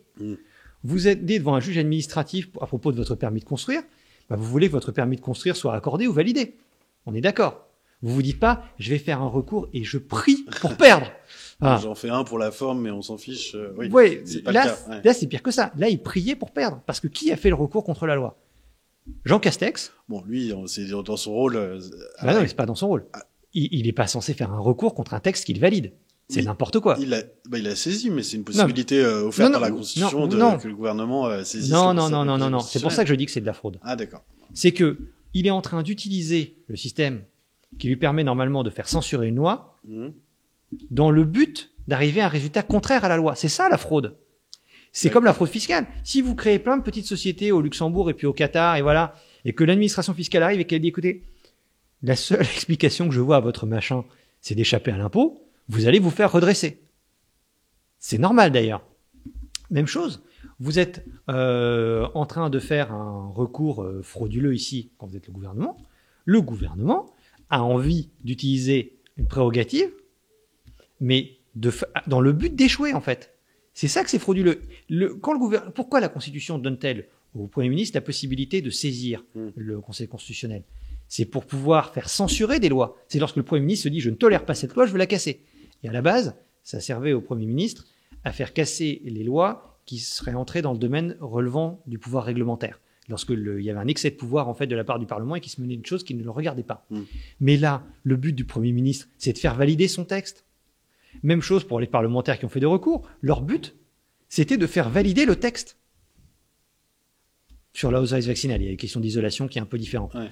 Mais du coup, c'est un pseudo-recours. Vous arrivez devant une juridiction, imaginez, vous êtes juge demain, et là, vous avez quelqu'un qui vient vous voir et qui vous dit, là, je vous demande si ce que j'ai fait est illégal. Non, vraiment, je vous demande de faire... Voilà, ce que fait mon adversaire est illégal. Je vous demande de faire censurer l'illégalité de... Voilà, mon adversaire s'est comporté de façon scandaleuse. Donnez-lui raison quand même. Ouais. C'est n'importe quoi. Ce que veut le gouvernement avec ce texte, c'est avoir une pseudo-validation avec un pseudo-recours, en ayant fait semblant de contester le texte. Et du coup, le Conseil constitutionnel s'est retrouvé avec le gouvernement qui défend... le Parlement qui défend son texte, parce qu'il a voté, et puis le Premier ministre qui dit « Ah oui, c'est très bon ce texte, il faut vraiment le garder ». C'est une parodie de procès. Ouais. On est d'accord. Et comment expliquez-vous qu'il ne soit pas trouvé suffisamment de parlementaires ou suffisamment de parlementaires avisés pour déposer des vrais recours mettant en cause la nature profonde du texte dans son principe même d'Ausweis, de laisser-passer vaccinal, comme vous dites. Il faut être 60. Et il n'y a pas 60 parlementaires capables de faire ce genre de recours? Capable, intellectuellement, il suffit capable politiquement aussi. Ah oui. Visiblement non. Non, parce que, je veux dire, quand les choses ne se produisent pas alors que les gens pourraient le faire, c'est qu'en fait, visiblement, ils n'ont pas envie. Il y a des gens qui auraient pu se regrouper. Mais, alors, le problème, c'est que ça les aurait obligés à deux choses. La première, c'est à vraiment critiquer le système. Donc, il y en a qui n'ont pas envie de critiquer tout court. Et le deuxième, c'est que compte tenu de la configuration de l'Assemblée nationale, qui n'est pas du tout... je ne suis pas hostile au scrutin majoritaire à deux tours, mais clairement, l'Assemblée ne représente pas le pays. Tout le monde le sait. Compte tenu du système, ça veut dire que pour arriver à 60, il aurait fallu avoir Julien Aubert, Nicolas Dupont-Aignan, Marine Le Pen, Jean-Luc Mélenchon, et puis un ou deux bons hommes de gauche qui aiment la liberté. Vous imaginez tous ces gens-là co-signer une QPC, un recours au Conseil constitutionnel? Moi, je trouve que ça aurait été sensé. Parce que le contrôle de constitutionnalité, c'est une question de légalité. Peu importe la personne qui pose la question, la seule chose importante, c'est de savoir si la question est bonne ou mauvaise. La réponse est oui ou non. Maintenant, s'il y avait eu un recours comme ça, vous imaginez le gouvernement qui dit ces alliances rouge-brun des nationalistes et des staliniens, comme le Conseil national de la résistance. Ah non, c'est pas ça, non. Mais c'est horrible, c'est la fin du monde. Vous voyez bien que face à nous, il y a la Ligue d'humanité. C'était pas possible. Si tant est d'ailleurs que les députés France Insoumise acceptent la chose. Parce que je pense que vous demandez à Daniel Obono de faire quelque chose, même pour protéger les libertés avec un patriote, elle a une crise d'urticaire. Je crois qu'elle est physiquement pas capable de mettre sa signature là-dessus. Maître Krikorian, qu'on a interviewé cette semaine dans François, qui par son analyse rejoint en partie la vôtre, avec quelques divergences sur d'autres points, jugeait que, en définitive, la loi était en sursis, en s'en remettant, comme l'a fait le Conseil constitutionnel, du coup, aux juridictions, au Conseil d'État, mais aussi peut-être au prud'homme ou à des juridictions disciplinaires pour les praticiens libéraux. Le Conseil constitutionnel avait préparé la censure en fait inévitable de ce texte de loi dans les semaines ou les mois qui viennent, qui sera attaqué à coups de questions prioritaires de constitutionnalité, les fameuses QPC. Vous pensez que c'est réaliste d'envisager ça ? C'est tout à fait possible, et c'est en dessous de la vérité. C'est-à-dire que l'un des arguments essentiels quand on est juriste, depuis 10 ans avec l'apparition de la QPC, on se pose moins la question, c'est dommage, mais c'est le texte, est-il conforme, la loi est-elle conforme au traité international ? Conformité à la CEDH, conformité au droit de l'Union européenne, conformité à encore d'autres traités. Qui sont supérieurs donc dans la hiérarchie des normes. Exactement, depuis 1975 pour le droit civil, 89 pour le droit public, c'est au-dessus de la loi française. Donc, lorsque une loi est validée par le Conseil constitutionnel, ça ne veut pas dire, exactement est validée, qu'il ne la censure pas au regard des questions qui lui ont été posées. Ça n'empêche pas du tout de faire valoir ensuite des arguments en disant mais en fait ça viole un traité international. Il y a plusieurs exemples comme ça, on a eu ça sur les gardes à vue par exemple. C'est pas parce que le Conseil constitutionnel dit ce texte n'est pas conforme à la Constitution qu'il est conforme aux traités internationaux. Enfin, d'ailleurs, vous lisez la Constitution, vous lisez la Convention européenne des droits de l'homme, c'est littéralement pas le même texte. Et la France est régulièrement condamnée d'ailleurs. Exactement. Mais c'est normal en fait. Si je vous dis qu'il y a 2 conditions cumulatives à respecter et que vous me dites j'ai respecté une des 2, ah oui mais ça suffit pas mon lapin. Il faut avoir les 2. C'est normal. Le principe c'est que ça s'ajoute. Donc évidemment il y a des QPC qui vont arriver, notamment la question de la proportionnalité des peines. Là on va avoir un vrai recours et le Conseil constitutionnel va être un vrai juge. C'est-à-dire qu'au lieu de se retrouver victime d'une fraude, moi j'aurais été Laurent Fabius, je comprends que pour plein de raisons il n'ait pas pu le faire, et puis il n'avait pas le temps, il n'avait pas les moyens internes, et puis de toute façon il n'y avait pas d'adversaire, mais moi j'aurais été Laurent Fabius, j'aurais dit vous vous foutez de ma gueule. Alors j'aurais peut-être dit au téléphone, mais j'aurais dit vous payez ma tête, vous êtes en train de m'instrumentaliser.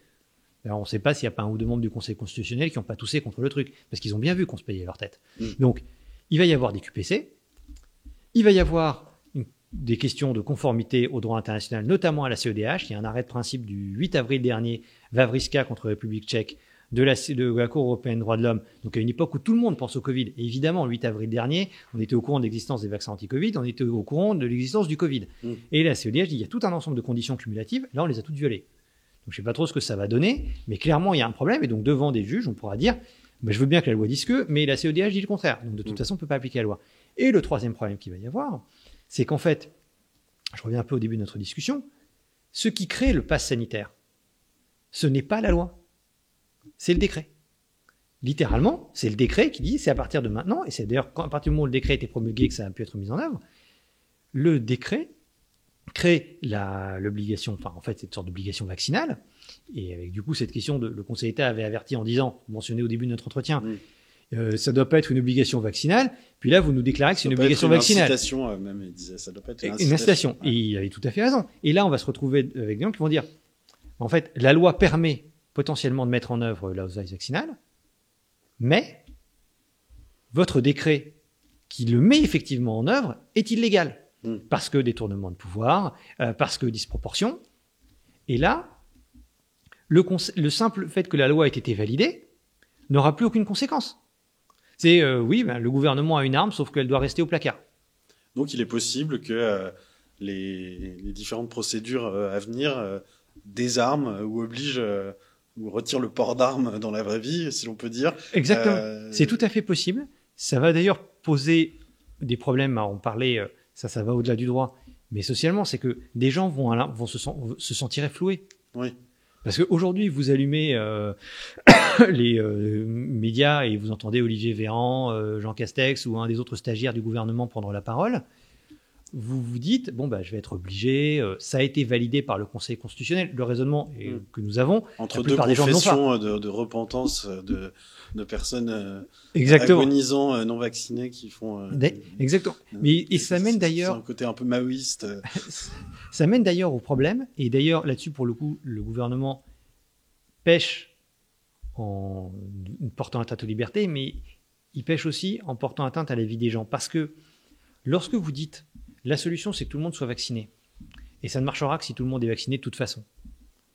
Ce qui est faux. Ce qui est faux. Mais voilà. Enfin, vous lisez Pasteur. Pasteur n'a jamais dit qu'il faut que tout le monde soit vacciné pour être protégé. Jenner, qui a inventé la vaccination non plus. La variolisation, chez les Chinois, ils n'ont jamais dit qu'il faut varioliser tout le monde pour réduire le risque de mortalité de la variole. Et tout le monde dans les pays étrangers qui ont vacciné plus et plus tôt que nous, en fait, ça n'empêche pas à limiter la propagation. Par contre, ce qu'il faudrait dire, ça c'est beaucoup plus pertinent, et malheureusement le gouvernement ne le fait pas, c'est, attendez, il y a des gens vraiment vulnérables. C'est-à-dire qu'on nous montre, et vous mentionnez effectivement des gens qui sont en réanimation, quoi que ce soit, on dit que ce sont des gens jeunes ou quoi que ce soit. Il y a peut-être une ou deux exceptions. De toute façon, sur une population de 67 millions d'habitants, vous trouverez toujours des exceptions. Mais dans l'immense majorité des cas, ce sont des gens qui sont vulnérables. Si vous êtes atteint d'un cancer, à mon humble avis, je ne pense pas qu'il faille en donner la moindre sanction si vous ne le faites pas. Mais si vous avez un cancer, déjà, survivre au cancer, ça ne va pas être évident. Essayez de vous faire vacciner parce que cancer plus Covid, l'équipe de la maladie a votre chance contre vous. Si vous êtes très âgé, vous mentionnez le cas des gens de 80 ans, on va dire les choses crûment. 1, vous risquez de mourir beaucoup plus que les autres. 2, les effets à long terme quand vous avez 80 ans, vous les vivrez moins. Parce que le long terme à 80 ans est quand même assez bref. Et donc, et dernier, c'est une information RTL d'ailleurs, enfin pas seulement, mais j'ai vu une très bonne étude là-dessus qui exposait que le troisième risque sur le podium, c'était le manque d'activité physique. Premier risque, c'est c'est l'âge. Ensuite, c'est l'immunodépression. Évidemment, si on vient de vous greffer un rein, c'est déjà, pour que la greffe prenne, c'est pas évident. C'est quand même un corps étranger. Littéralement, c'est un corps étranger. Donc, vous êtes extrêmement vulnérable. Vous n'avez plus de système immunitaire. Vaccinez-vous parce que si vous n'avez pas de système immunitaire, ça risque de mal se terminer. Ça, je comprends tout à fait. En revanche, le troisième critère, c'est le manque d'activité physique. Et là, si vous êtes par exemple, pour cause de confinement. Alors, un peu pour cause de confinement, mais en vrai, les gens peuvent faire en vrai, il faut faire attention. C'est-à-dire que ça fait plus de 18 mois que la pandémie existe. Si vous ne faites pas d'exercice physique ou si vous êtes en surpoids, encore une fois, ou si vous êtes fumeur, il ne s'agit pas d'imposer la moindre contrainte. Mais il faudrait, le gouvernement devrait, et là, pour le coup, les médias devraient pas faire de la propagande, mais juste informer les gens et leur dire, il y a un vrai risque, en fait. Si vous faites 1m70 pour 140 kg, le Covid, pour vous, c'est un problème, en fait. Donc, faites attention. Il ne s'agit pas de vous sanctionner. Mais le bonhomme dont on parle en réanimation qui regrette de ne pas avoir été vacciné, c'est celui qui était atteint d'une comorbidité. Et celui-là, effectivement, est exposé à un vrai risque. Il y a vraiment des gens qui meurent avec cette pandémie. C'est juste que la mortalité est ultra différenciée, mais comme pour plein d'autres choses. Et vous ne trouvez pas paradoxal que sous prétexte de ne différencier sous aucun prétexte les populations, justement, entre les classes d'âge, les profils de bonne santé ou à risque, on est finalement indifférencié ça, c'est tabou d'y toucher, pour finalement instituer une discrimination bien plus arbitraire et dangereuse, qui est la discrimination par le statut vaccinal, le statut sérologique.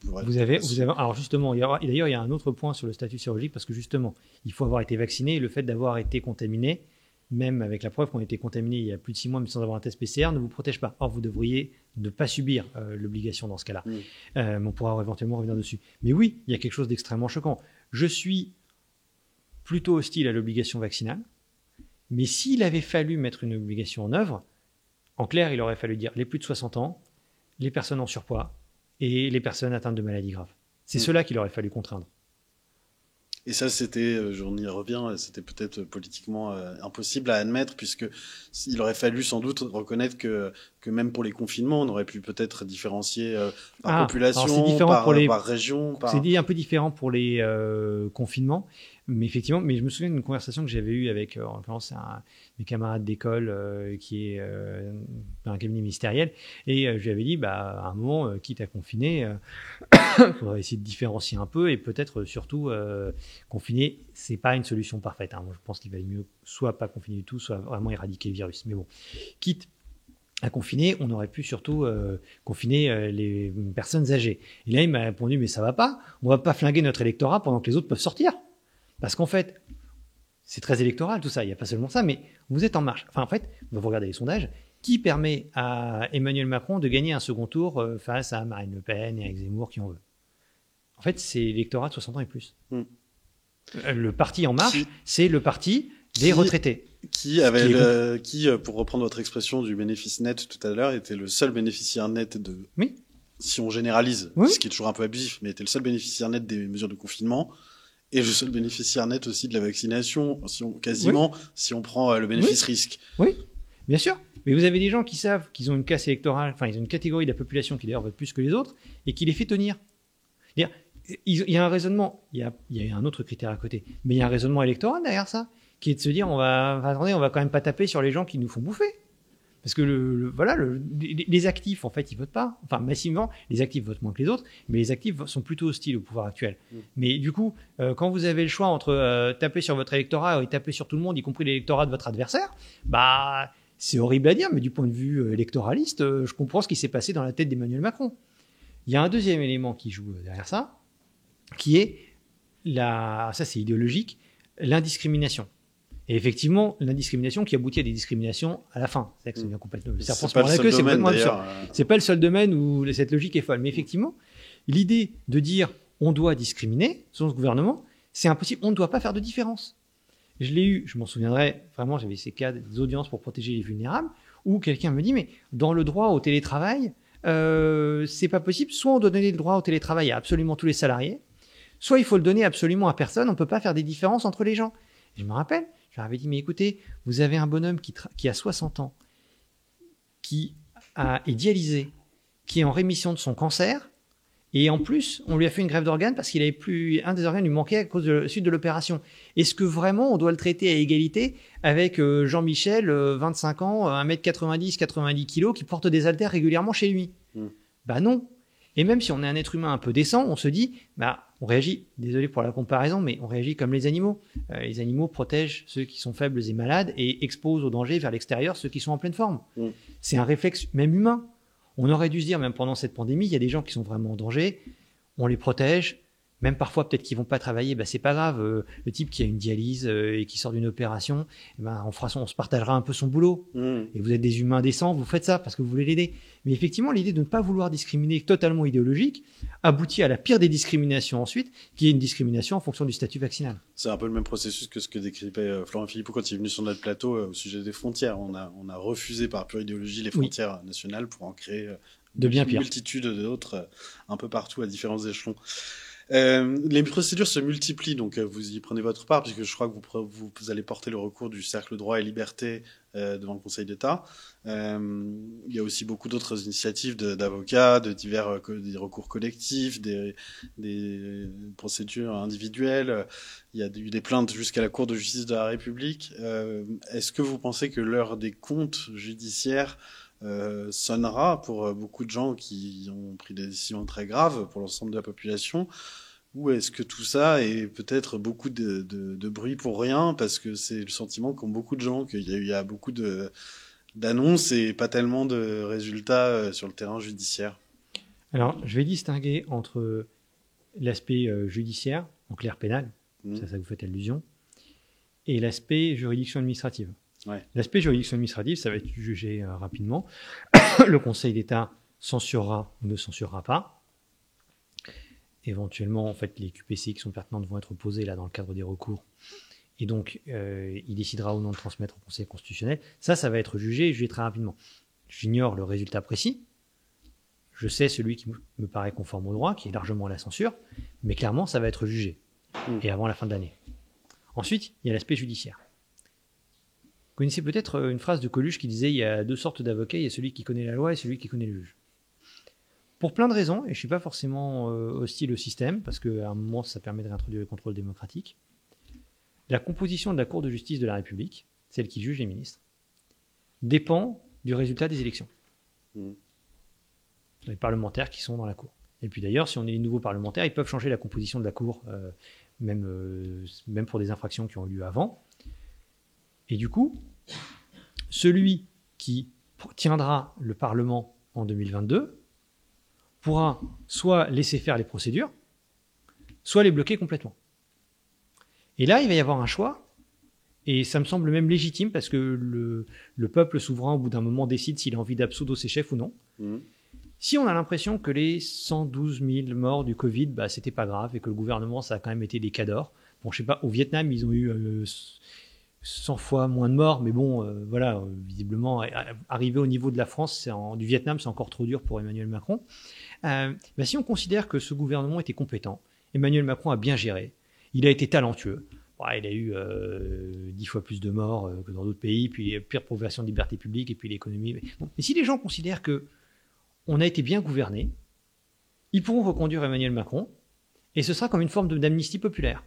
Si le peuple considère que, en fait, on est quand même gouverné par des cadors, et donc il faut leur reconfier le pouvoir, très bien, les procédures s'arrêteront, et ça me ferait de la peine, parce que je considère qu'il y a vraiment des gens qui méritent d'aller en prison, y compris pour des raisons personnelles, mais ce sera légitime, le peuple aura décidé d'absoudre ses dirigeants.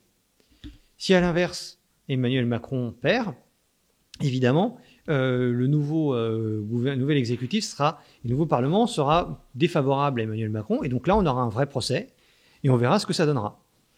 Mais c'est dans la main des Français. Et vous pensez que ce sera vraiment un enjeu, c'est peut-être un peu prématuré pour s'y projeter, mais ce sera vraiment un enjeu de 2022, puisque aucune des figures, vous l'avez mentionné au sujet des parlementaires, aucune des figures de premier plan de la vie politique française actuellement n'a été, à l'exception peut-être de Florent Philippot, mais qui ne l'était plus jusqu'à cette crise Covid, n'a été vraiment en pointe sur ces sujets. Beaucoup, même les plus contestataires, Jean-Luc Mélenchon ou Marine Le Pen que vous avez mentionné, ont été assez mitigés, voire très compréhensifs sur la politique sanitaire du gouvernement. Alors, il faut distinguer.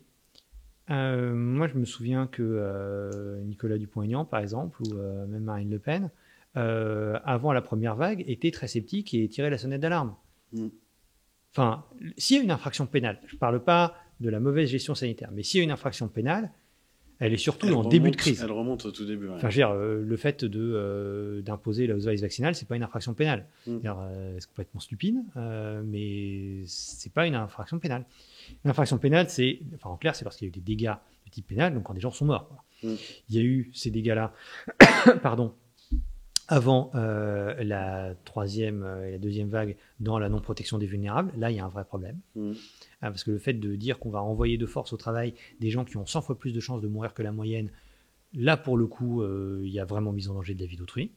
Il y a la gestion jusqu'à la première vague, et dans la première vague, la consigne de ne pas porter de masque. Ça, c'est quand même gravissime. Parce qu'il y a des gens qui sont morts à cause de ça. Il faut arrêter. Le FFP2, c'est efficace. Comment le vérifier ? Mais vous ne savez pas qui va mourir précisément. Mais vous savez qu'il y a des gens qui sont morts tout court. Oui, mais comment établir la causalité avec les recommandations publiques sur le port du masque ? C'est compliqué. Mise en danger délibérée de la vie d'autrui, c'est le fait que vous ayez mis en danger délibérée la vie d'autrui. Si les gens étaient suffisamment intelligents pour se protéger, tant mieux, mais vous avez quand même commis le délit. C'est la même chose pour la tentative de meurtre. Sachant qu'on dit le masque comme un terme générique, mais vous considérez que même ça, c'est un terme abusif, déjà confus, puisqu'il y a le des vrai masque protecteur, c'est le tous les masques ont une efficacité, sauf qu'ils n'ont pas la même efficacité. Les masques, c'est comme les chars, en fait. Vous avez le petit machin de 1917 et puis vous avez le char Leclerc. Ce sont des chars, mais c'est pas exactement la même chose, en fait. On n'est pas au même niveau d'efficacité. Là, le gouvernement a eu une vraie responsabilité morale et du coup peut-être juridique en décourageant le port du masque, en ne commandant pas de masque, en détruisant ou en laissant détruire les stocks. Là, il y a un vrai problème. Parce que les stocks sont évidemment quelque chose de stratégique. D'ailleurs, le pays a été mis à l'arrêt parce que plus de masques, largement. Donc, laisser détruire les stocks, c'est de la mise en danger délibérée de la vie d'autrui en termes, mais c'est aussi du sabotage. Donc il y a un vrai problème d'atteinte aux intérêts fondamentaux de la nation, et je pense que tout le monde est d'accord sur le fait que cette crise a porté atteinte aux intérêts fondamentaux de la nation. Et du coup, il pourrait y avoir des sanctions peut-être même extrêmement lourdes, mais surtout en début de période. Et là-dessus, je ne suis pas du tout du genre à considérer qu'il faut mettre tous les politiques dans le même bain, c'est pas vrai. Il y en a qui ont été extrêmement prudents, qui ont appelé à prendre des mesures, et il y en a d'autres qui n'ont pas pris les bonnes mesures, voire qui ont décommandé le port du masque. Et ça, c'est extrêmement grave. Quand vous regardez par exemple Sibeth Ndiaye qui décourageait le port du masque, ou Olivier Véran et Édouard Philippe qui ont laissé périmer, et Agnès Buzyn périmer les stocks de masques, notamment de FFP2, là, il y a une vraie question pénale. Je ne suis pas certain. Alors, la présomption d'innocence m'oblige à dire ils sont présumés innocents, tout ça, donc je le dis. Je pense que la place d'Édouard Philippe est en prison. Et ensuite à payer des dommages et intérêts jusqu'à la fin de sa vie. Parce qu'il a causé énormément de dégâts. Sibeth Ndiaye, Olivier Véran. Ah oui, mais il y a eu 100 000 morts quand même. Enfin, au bout d'un moment, je veux bien rigoler, mais il y a quand même eu plus de 100 000 morts. Vous regardez le Vietnam, vous vous rendez compte quand même du niveau où on en est. Nous sommes à dire que la France pourrait essayer d'atteindre le niveau du Vietnam. Vous imaginez, on vous aurait dit ça il y a 2 ans, vous êtes évidemment qu'on est au niveau du Vietnam. Enfin, faut arrêter. Les types qui géraient la guerre du Vietnam, la guerre d'Indochine et qui ont donné Dien Bien Phu étaient 100 fois meilleurs, et Dieu sait qu'ils se sont vautrés, que les bons hommes qu'on a aujourd'hui. Et d'ailleurs, déjà à l'époque, les dirigeants vietnamiens, ils avaient des défauts, mais leurs ministres étaient plus malins que nos ministres. Hein. Non, mais il faut être honnête, ils ont été plus intelligents que nous.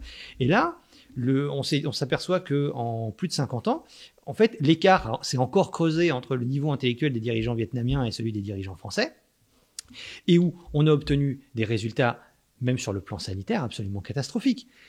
Une décision comme avoir des stocks de masques, c'est pas très compliqué. Dire aux gens, vous avez intérêt à porter un masque, même de fortune.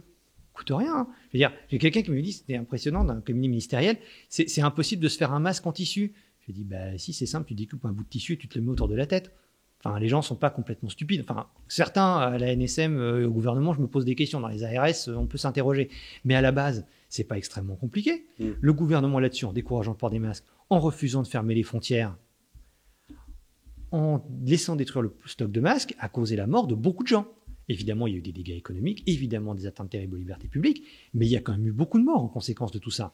Et du coup, là, j'ai un réflexe d'avocat. Il y a l'aspect pénal il mérite une peine de prison. À quelqu'un comme Édouard Philippe, il est présumé innocent, mais je m'interroge beaucoup sur son innocence. Mais surtout derrière, vu les dégâts que ça a causé, il devrait payer des dommages d'intérêt. Et là, ça les obligerait à passer à la caisse. À un moment, vis-à-vis des dirigeants, il faut être strict. Jérôme Kerviel paraîtront pas grand-chose à côté de ce. Ce sera bien mérité.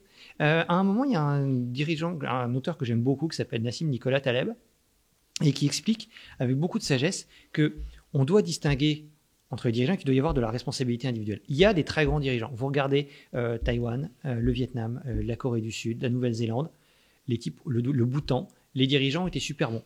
Moi, je serais coréen du Sud, je dirais, nos ministres méritent qu'on leur élève des statuts. Les types ont vraiment été super forts. En termes de liberté publique, c'est quand même des contraintes très fortes qu'ils ont imposées. Vous me direz, nous aussi. Donc finalement... Y a-t-il eu une assignation à résidence au Vietnam ou en Corée du Sud ou à Taïwan? Mais c'est des cultures aussi différentes, ou une géographie différente pour parler de la Nouvelle-Zélande. Oui, et le Vietnam et le Bhoutan. Il y a eu les atteintes aux libertés publiques ont été beaucoup moins dures dans ces pays-là qu'en France. Mais ils avaient la culture d'épidémie qu'ils avaient déjà su juguler. Ils n'avaient pas la culture épidémique de savants jugulés. Ils avaient des dirigeants intelligents. C'est tout. Vous résumez tout à une histoire d'intelligence, d'appréciation des situations. Mais est-ce que c'est pas une façon un peu commode de méconnaître les réalités aussi de corruption, de conflit d'intérêts Parce que vous pensez qu'il n'y a pas de corruption dans les régimes communistes? Je veux dire, vous pouvez tout à fait respecter le communisme, et c'est à votre honneur. Chacun a ses convictions qu'il veut, mais moi, j'ai jamais pensé à un régime communiste en disant ils sont honnêtes. Bien sûr. Ouais. Vous regardez, ils sont asiatiques. C'est pas parce qu'un type a les yeux bridés, qui mange des nems, qu'il est spécialement honnête. Enfin, je veux dire, il est alors pour le coup, il peut être beaucoup plus intelligent, et d'ailleurs, il l'a été. C'est pas dû au nem, ça c'est un hasard. Mais ces gens-là ont été extrêmement compétents. Ils ont réfléchi, et la preuve absolue que c'est pas une question de protection, de rapport aux libertés publiques, c'est que nous avons imposé des atteintes aux libertés publiques bien plus dures que dans ces pays-là. Donc si nous avons posé des atteintes aux libertés publiques bien plus dures dans ces pays-là que dans ces pays-là, c'est que nous aimons moins les libertés qu'eux. Il n'y a pas d'Ausweis vaccinal en Corée. Ce qui est vertigineux quand on pense à l'histoire. Ouais, quand on y réfléchit, ça fait peur. Hein. Ouais. Enfin, moi, je m'étais jamais. Enfin, on m'aurait dit il y a 2 ans, les libertés publiques, certaines libertés publiques seront mieux respectées au Vietnam qu'en France. J'aurais cru que c'était un gag. Hein. Très honnêtement, ou à Singapour, je me serais dit non, quand même, c'est une plaisanterie, c'est une fake news, c'est un rebard. En fait, si. On a malheureusement beaucoup de gags qui sont devenus réalité. Exactement. Mais vous dites que pour la Cour de justice de la République, il y aura donc l'aspect donne politique qui va jouer.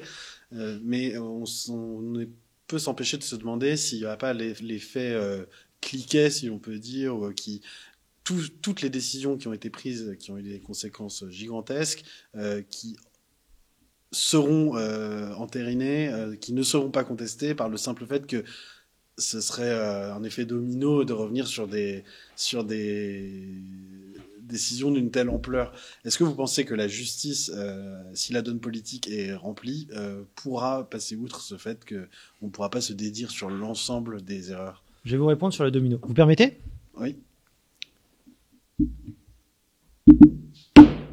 Pour qu'il y ait domino, il faut que l'un tombe sur l'autre. La question de la responsabilité pénale des membres du gouvernement, qu'est-ce que c'est? C'est de savoir s'ils ont été imprudents face au Covid au départ et s'ils ont mis en danger la vie des gens par leur imprudence ou leurs mauvais conseils.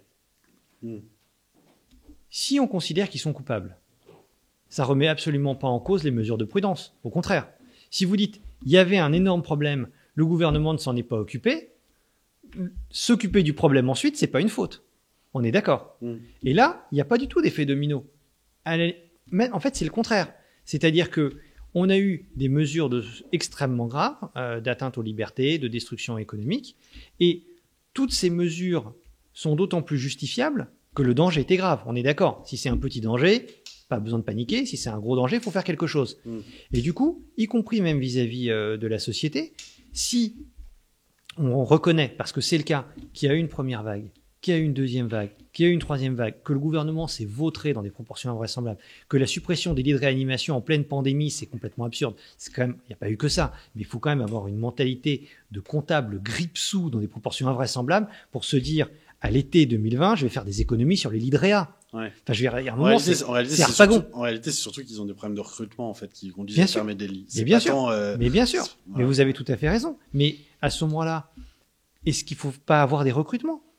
C'est-à-dire qu'au bout d'un moment, 1, il faut des recrutements. 2, alors ça c'est une règle que j'ai apprise en tant qu'avocat, c'est rarement, pas seulement, mais le problème de recrutement est dans une assez large mesure un problème d'argent. Quand vous proposez aux gens de les payer 2 fois plus ou 3 fois plus, c'est rare que le problème persiste. Exactement. Moi, je suis avocat, il m'est arrivé de discuter avec des clients et de dire franchement, ce dossier ne m'intéresse pas. Et il y a un client qui m'a dit j'ajoute un 0. Je lui dis ah du coup si. Non, je vais le prendre finalement. Mais c'est normal. Votre intérêt est mais c'est variable. Tout le monde est comme, mais tout le monde est comme ça. Et il faut pas penser que les infirmiers ou les médecins ou quoi que ce soit, et je ne les blâme absolument pas. Les humains sont comme ça. Quand vous dites à quelqu'un, parce que c'est très dur d'être infirmier en réanimation, et en plus c'est mal payé, ou médecin en réanimation, c'est pas très bien payé. Si vous dites à quelqu'un, je te demande d'avoir une vie, pour le coup comme les non vaccinés, d'avoir une vie de merde pendant par exemple 1 an, mais on va tripler ton salaire. Là ils se sont un peu plus motivés. Et en l'occurrence, vu le coût du confinement et le fait que accessoirement on est en train de sauver la vie des gens, petit détail, ça me paraît tout à fait. Mais évidemment, c'est une première chose que j'ai apprise en discutant avec des entrepreneurs qui m'ont dit l'avarice est ruineuse. L'avarice est ruineuse, ouais. C'est amusant. C'est surprenant, c'est paradoxal, mais le fond c'est vrai. Et on a eu un gouvernement. Les gens qui disent qu'ils n'ont pas les moyens de faire des économies. Mais c'est exactement ça. En fait, mais c'est exactement ça. On a eu un gouvernement qui, les économies sur les masques. Les économies sur le personnel de réanimation, le fait de ne pas trop les payer. Les économies sur on va renvoyer les vulnérables au travail, même s'ils vont remplir les hôpitaux. En réalité, c'est de l'avarice ruineuse. À première vue, vous faites une petite économie, et puis derrière, vous vous ruinez. Je me rappelle une conversation que j'ai vue avec Henri Guénaud là-dessus, remontée il y a quelques années, parce que j'étais son avocat, et il me racontait comment, dans les années 30, il y a un certain nombre de dirigeants, dont le tristement célèbre Pierre Laval, c'est un homme de gauche qui était allé un peu vers la droite, c'est une sorte de Macron, quoi, qui disait on va faire des économies sur le budget militaire parce que ça coûte beaucoup d'argent. Et donc Pierre Laval il avait très bien réussi d'ailleurs, il avait réussi à faire des économies sur le budget militaire. C'était formidable. Et du coup, en 1939, on n'avait pas tellement d'avions que ça. Il avait fait des économies, c'était génial. Puis après, vous vous dites, c'est peut-être pas l'idée la plus géniale qu'il ait eue. Enfin, il a eu plein d'idées stupides, mais celle-là, c'était quand même parmi les pires. Et donc là, l'avarice ruine. C'est une forme d'accélérateur de carrière pour lui ensuite, la déroute. Oui, en un sens, oui, mais pas forcément volontaire. Enfin, il n'y avait pas vraiment réfléchi. Puis un accélérateur qu'il a amené dans le mur quand même. Sans doute pas tellement. Mais du coup, quand je dis l'avarice est ruineuse, c'est exactement ça. On a un gouvernement qui a des réflexes d'avare pour des petites choses. L'expression bout de chandelle, c'est ça. Et qui ensuite cause des dégâts 1000 fois supérieurs en raison de sa propre avarice. Et le problème en plus, c'est que c'est nous qui payons les pots cassés. Et pour finir, sur une note plus légère, vous êtes un pourfendeur de l'idiocratie avec une certaine délectation, puisque les sujets, comme vous l'avez rappelé, ne manquent pas. Est-ce que vous pensez qu'on voit quand même le bout du tunnel en la matière ou que le gouvernement nous réserve des sacrées surprises encore et que son inventivité n'a pas été épuisée en la matière? Les cons, ça ose tout. C'est même à ça qu'on les reconnaît. Michel Audiard. Exactement. C'est sur ces mots que nous conclurons cet entretien essentiel. Merci beaucoup. Merci à vous. Philippe Prigent, de nous avoir accordé ces éclairages sur le terrain juridique, institutionnel, judiciaire aussi peut-être. Et nous aurons l'occasion de suivre du coup les recours que vous porterez pour le Cercle Droit et Liberté et peut-être pour d'autres clients ou causes. Merci à tous d'avoir suivi cet entretien. N'hésitez pas à réagir, à rebondir dans les commentaires de l'article et à très bientôt sur francesoir.fr. Au revoir.